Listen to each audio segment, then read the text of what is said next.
राधा का पति मोहन मजदूरी करता था। वो बड़ी मुश्किल से अपनी पत्नी राधा और अपनी 10 वर्षीय बेटी नर्मदा का पेट भर पाता था। वहीं उसका पड़ोस में रहने वाला सुरेश एक बिजनेसमैन था। नवरात्रि चल रही थी। मोहन मजदूरी पर जाने ही वाला था कि तभी उसकी पत्नी राधा उससे बोली, अजी सुनते हो, नवरात्रि चल रही है और मैं हर साल की तरह इस साल भी नवरात्रि के व्रत रख रही हूँ। हाँ राधा, मैं अच्छी तरह से जानता हूँ। तो क्या हर साल की तरह इस साल भी हम नवरात्रि की पूजा नहीं करवा पाएंगे? मेरा बहुत मन करता है कि मैं भी अपने घर पर कन्या पूजन करवाऊं और 9 कन्याओं को बुलाकर उन्हें अपने हाथों से भोजन कराऊं। तुम चिंता मत करो राधा, मैं दिन रात मेहनत करूंगा और नवरात्रि से पहले कुछ पैसे तुम्हारे हाथ में जरूर रखूंगा। मैं कह रही थी कि आज जब आप बाजार से आना तो व्रत का कुछ सामान लेकर आना। क्या क्या मंगाना चाहती हो तुम? 1 किलो कोटू, 1 किलो सिंघाड़ा आटा, सेंधा नमक, साबूदाना। मेरे पास इतने पैसे नहीं है राधा, लेकिन तुम चिंता मत करो। तुमने मुझसे जो जो सामान कहा है, मैं नवरात्रि से पहले पहले वो सामान तुम्हें लाकर दे दूंगा। इतना कहकर मोहन वहाँ से चला गया और राधा का चेहरा उदास हो गया। तभी राधा की पड़ोसी कनिका वहाँ पर आ गई। कनिका राधा के घर पर कभी कभार आया करती थी। अरे राधा, मैं तेरा कब से इंतजार कर रही थी। आज तुझे मेरे साथ मार्केट चलना है। मैं तो भूल ही गई थी कि आज मुझे आपके साथ बाजार चलना था। अरे नवरात्रि चल रही है ना, तो उसकी कुछ शॉपिंग करनी है। तुम तो जानती ही हो राधा कि हम लोग नवरात्रि की पूजा कितनी धूमधाम से करते हैं और जब तक हम कन्या पूजन नहीं करवाते हमें तो पता ही नहीं चलता कि नवरात्रि आई भी है या नहीं। क्या तुमने नवरात्रि की अभी तक कोई शॉपिंग नहीं की? आपके आने से कुछ देर पहले ही मैं अपने पति मोहन से उसी के बारे में बात कर रही थी। आजकल बाजार में बहुत मंदी चल रही है ना, और मेरे पति तो मजदूर हैं, लेकिन उन्होंने मुझसे वादा किया है कि वो नवरात्रि से पहले पूजा का सामान लाकर मुझे जरूर देंगे। अरे तेरा पति तो हर साल यही कहता है। चल मेरे साथ बाजार चलते हैं। राधा कनिका के साथ बाजार चली गई। एक दुकान पर जाकर कनिका दुकानदार से बोली, भैया 5 किलो कोटू, 5 किलो सिंघाड़े का आटा, 5 किलो सेंधा नमक और 5 किलो साबूदाना, और हाँ साथ ही साथ आपके पास जो अच्छे चिप्स के पैकेट्स हैं ना व्रत वाले, वो भी पैक कर दीजिएगा। बहन जी, व्रत की बहुत अच्छी और ब्रांडेड नमकीन आई हुई है। आप उसका नाम लेना तो भूल ही गई। आपका बहुत बहुत धन्यवाद याद दिलाने के लिए। एक काम कीजिए, 5-5 पैकेट व्रत वाले बढ़िया ब्रांडेड नमकीन भी पैक कर दीजिए। राधा ये सब अपनी बेचारी आंखों से देख रही थी। राधा को अपनी ओर देखते हुए कनिका राधा का मजाक उड़ाते हुए बोली, अरे राधा, व्रत तो तुमने भी रखा है, तो क्या तुम कुछ नहीं खरीदोगी? नहीं कनिका जी, मैं आलू खाकर ही अपना काम चला लेती हूँ। आलू? भला व्रत में आलू कौन खाता है? मुझे तो आलू बिल्कुल भी हजम नहीं होता। मैं तो जब भी नवरात्रि के व्रत रखती हूँ तो मुझे तो सारी चीजें चाहिए होती हैं। जैसे कि तुमने देखा ना अभी मैंने क्या क्या सामान खरीदा। हाँ वो तो मैंने देखा, आपने ढेर सारा सामान खरीदा। मैं तुम्हें यहाँ पर सिर्फ ये दिखाने के लिए नहीं लाई कि मैंने क्या क्या खरीदा है। अरे भाई, मैं अकेले इतनी सारी शॉपिंग बैग थोड़ी ना उठा पाऊंगी। चलो मेरी मदद कर दो जरा। इसके बदले मैं तुम्हें 100 रुपए दे दूंगी और उन 100 रुपए से तुम अपने लिए कुछ ढंग की खाने पीने की चीजें खरीद लेना। राधा ने चुपचाप भारी भारी शॉपिंग बैग्स पकड़ लिए। कनिका बाजार में इधर उधर नजर दौड़ाती हुई बोली, अरे वो देख राधा, सामने गिफ्ट की दुकान है।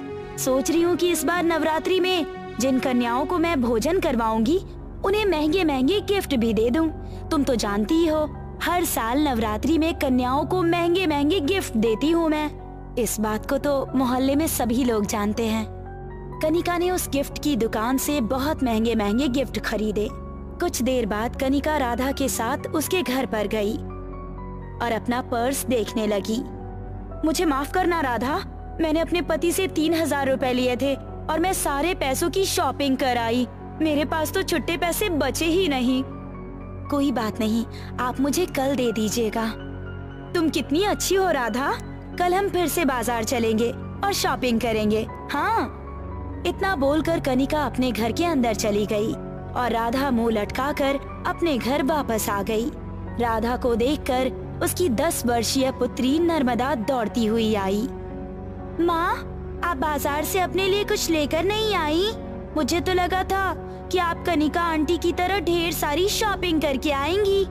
कोई बात नहीं बिटिया, हम अगले साल ढेर सारी शॉपिंग करेंगे। ये तो आप हर साल कहती है माँ। ऐसा नहीं कहते नर्मदा, तुम्हारे पिताजी एक मजदूर हैं और ऊपर से बाजार में भी अभी मंदी चल रही है। जब हमारे हालत ठीक हो जाएंगे ना, तो हम भी ढेर सारी शॉपिंग करेंगे और उस साल हम भी नवरात्रि धूमधाम से मनाएंगे। तो क्या आप भी कनिका आंटी की तरह कन्याओं को भोजन करवाएंगी? हाँ मेरी बिटिया, क्यों नहीं। उस दिन तुम अपने हाथों से उन कन्याओं को भोजन खिलाना। नर्मदा बड़ी मासूमियत से बोली। मुझे उस दिन का इंतजार है माँ। मैं आंटी की तरह किसी को भगाऊंगी भी नहीं। नर्मदा की बात सुनकर राधा चौंक गई। तुम कहना क्या चाहती हो? पिछले साल कनिका आंटी ने कुछ लड़कियों को भोजन के लिए बुलाया था। मैं भी उन्हीं लड़कियों में चली गई थी, मगर आंटी ने मुझे अपमानित करके बाहर निकाल दिया। कहने लगी कि तुम्हारे कपड़े बहुत गंदे हैं और मेरे कमरे की फर्श खराब हो जाएगी। नर्मदा की बात सुनकर राधा की आंखों में आंसू आ गए। शाम को जब मोहन घर वापस आया तो राधा ने अपने पति मोहन से कहा, नर्मदा बता रही थी कि पिछले साल कनिका ने कन्या भोजन के वक्त नर्मदा को अपमानित करके बाहर निकाल दिया था। तुम्हें पता है राधा कि कनिका का पति एक अमीर व्यक्ति है। वो एक बिजनेसमैन है। उसके संबंध हाई सोसाइटी के लोगों से हैं। भला नर्मदा को क्या आवश्यकता थी कन्या पूजन के दौरान उसके घर पर जाने की? अगर मेरी बिटिया उन 9 कन्याओं में शामिल होकर कुछ भोजन खा भी लेती तो आखिर कनिका जी का क्या बिगड़ जाता? और वैसे भी माँ दुर्गा की सच्ची भक्ति तो किसी गरीब को भोजन खिलाने में है, ना कि अमीर बच्चों को खिलाकर। तुम चिंता मत करो राधा, हमारे बुरे हालात सदैव नहीं रहेंगे। एक ना एक दिन हमारे हालात जरूर बदलेंगे। मोहन की बात सुनकर राधा चुप हो गई। राधा अगले दिन 100 रुपए के लिए कनिका के घर पर चली गई। कनिका क्रोधित होती हुई राधा से बोली, इसीलिए मैं तुम्हें बाजार ले जाने में आनाकानी करती हूँ। राधा, तुम्हारे ऊपर 100 रुपए हैं, कोई लाख रुपए नहीं। अरे मैं कहीं भागी नहीं जा रही हूँ, अभी मेरे पास पैसे नहीं है। और सुनो, अब मुझे कभी भी पैसों के लिए मत टोकना। राधा मुंह लटकाकर चुपचाप चली आई। ऐसे ही 9वीं का दिन आ गया। कनिका ने धूमधाम से पूजा करवाई और साथ ही साथ 9 कन्याओं का भोज भी रखा। कनिका ने कन्याओं के लिए बहुत स्वादिष्ट भोजन तैयार करवाया था, जिसकी सुगंध बाहर तक आ रही थी। उस सुगंध को सूंघते हुए नर्मदा उन कन्याओं में शामिल हो गई, मगर हमेशा की तरह कनिका नर्मदा को अपने घर पर देखकर बुरा सा मुंह बनाती हुई बोली, 9 लड़कियां पूरी हो गई हैं नर्मदा, अब तुम जा सकती हो। लेकिन मैंने तो देखा अभी सिर्फ 7 ही लड़कियां हुई हैं। वो क्या है ना, 2 लड़कियां मेरी फ्रेंड की भी आने वाली हैं। अब अगर तुम इस भोज में शामिल हो जाओगी तो भला मैं उन्हें कहाँ बिठाऊंगी? और वैसे भी पिछले साल मैंने तुम्हें कहा था ना कि तुम्हारे कपड़े बहुत गंदे हैं, तो तुम्हारे पिता जब तक तुम्हारे ढंग के कपड़े नहीं बनवाते तब तक तुम यहाँ नहीं आ सकती हो। चलो अब तुम चली जाओ यहाँ से, ये भोजन तुम्हारे लिए नहीं है।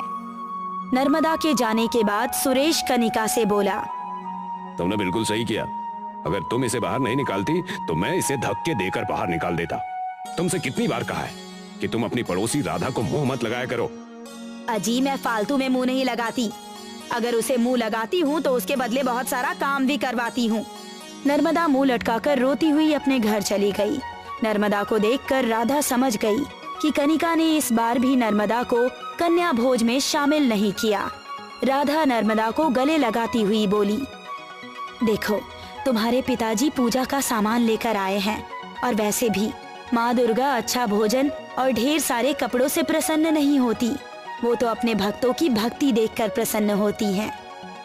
सच कह रही हो माँ? हाँ नर्मदा, बिल्कुल सच कह रही हूँ।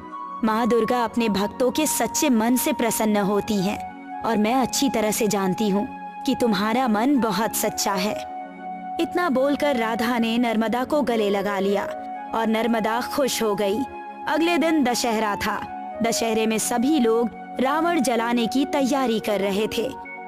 तभी मोहल्ले के एक व्यक्ति ने सुरेश से कहा, इस रावण को आग कौन लगाएगा? हर साल की तरह इस साल भी रावण को आग मैं लगाऊंगा। सुरेश ने रावण को आग लगाना चाहा, मगर लाख प्रयासों के बाद भी आग नहीं जली। ये देखकर सुरेश बहुत चिंतित हो गया। क्या हुआ सुरेश भाई? लगता है इस साल तुम्हारे हाथों बुराई का नाश नहीं होगा। मैं कोशिश करता हूँ। उस व्यक्ति ने भी रावण को आग लगाने की बहुत कोशिश की, मगर आग नहीं जली। थक हार कर सभी लोग परेशान हो गए कि कागज के रावण में आखिर आग क्यों नहीं लग रही है। तभी मासूम नर्मदा वहाँ पर पहुँच गई और सुरेश से बोली, अगर आप कहो तो मैं रावण को आग लगा सकती हूँ। एक बार इस छोटी बच्ची को भी प्रयास करने दो सुरेश भाई। हो सकता है जो चमत्कार हमसे नहीं हुआ इससे हो जाए। अगर तुम ऐसा कहते हो तो ठीक है। नर्मदा ने जैसे ही रावण को आग लगाई, रावण का पुतला जल उठा, मगर इसके साथ ही सुरेश के घर पर आग लग गई। अपने घर पर आग लगती देख सुरेश बुरी तरह से घबरा गया।